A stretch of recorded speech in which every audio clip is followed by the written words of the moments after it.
Değerli kardeşlerim, AK Parti hem Cumhuriyet'in hem de demokrasinin en büyük kazanımıdır. AK Parti'nin kurucu değerleri Türkiye'nin kurucu değerleridir.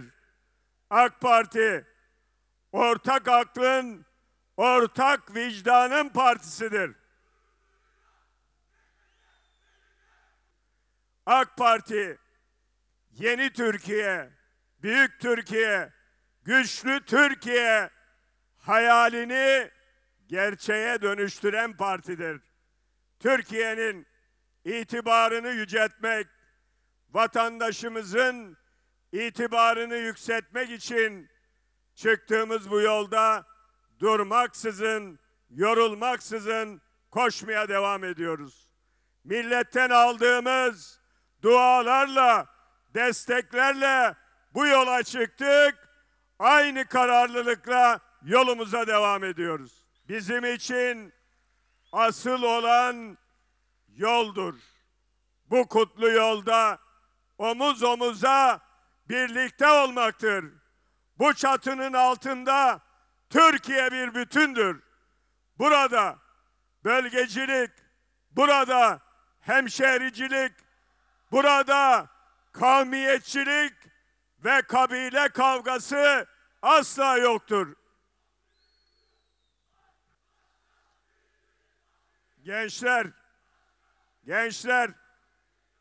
Afrin'de kahraman Mehmetlerimiz aşağı yukarı işlerini tamamlamak üzere. Diyorlar ki gençler beklesin, biz onlara iş bırakmadık. Eğer bu bayrağı, bu vatanı savunmak bize bir borç olursa hep birlikte bu yolda birlikte varız. Değerli yol arkadaşlarım, AK Parti başarısının sırrı teşkilatlardır. Değerli kardeşlerim, Zeytin Dalı harekatı bütün hızıyla devam ediyor. Avrupa Parlamentosu da oradan kalkmış vızırtı yapıyor. Öyle anlaşılıyor ki Avrupa Parlamentosu bir akıl tutulması içinde. Türkiye'nin terörle mücadelesinden neden rahatsızlık duyduklarını bize de dünyaya da izah edemezler. 7 yıldır Suriye'de şehirler bombalanırken, taş üstüne taş kalmazken, masum sivil insanlar ölürken, tam bir vahşet meydana gelmişken, sesi soluğu gıkı çıkmayan bu Avrupa Birliği'nin parlamenterleri bugün konuşuyorlar. Sınırlarından geçen 300-500 mülteciyi tekme tokat geriye kovanlar, çocukların denizde ölümünü seyredenler, bugün ne hazin ki sivillerin haklarından bahsediyorlar. Bunu kime karşı yapıyorlar? 3,5 milyon Suriyeli kardeşimizi ülkesinde hiçbir fedakarlıktan kaçınmadan ev sahipliği yapan Türkiye'ye karşı yapıyorlar. Biraz vicdan, biraz hakkaniyet, biraz da adalet.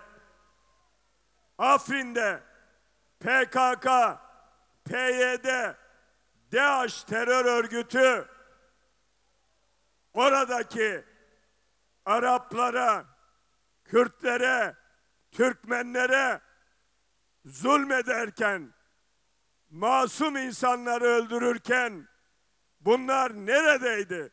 O zaman niye sesinizi çıkarmadınız? Bu teröristler ülkemize saldırarak vatandaşlarımıza roket atarken neredeydiniz? Ama Türkiye terör örgütünün tepesine vurunca Avrupa'dan ses geliyor.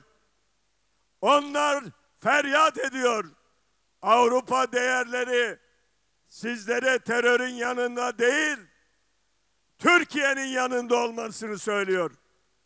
PKK, PYD, DAEŞ bunların hepsi de eli kanlı terör örgütüdür. Biz terör örgütleriyle amansız mücadele eden bir ülkeyiz. Terörle mücadelemiz sadece ülkemiz için değil, aynı zamanda Suriye için, bölgemiz için ve dünya barışı içindir. Zeytin Dalı bir barış harekatıdır. Teröre karşı yürütülen haklı bir harekattır.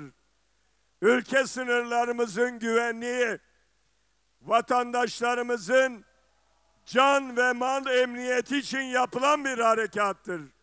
Türkiye olarak kim ne derse desin, terörle mücadelemiz kesintisiz kararlılıkla devam edecek.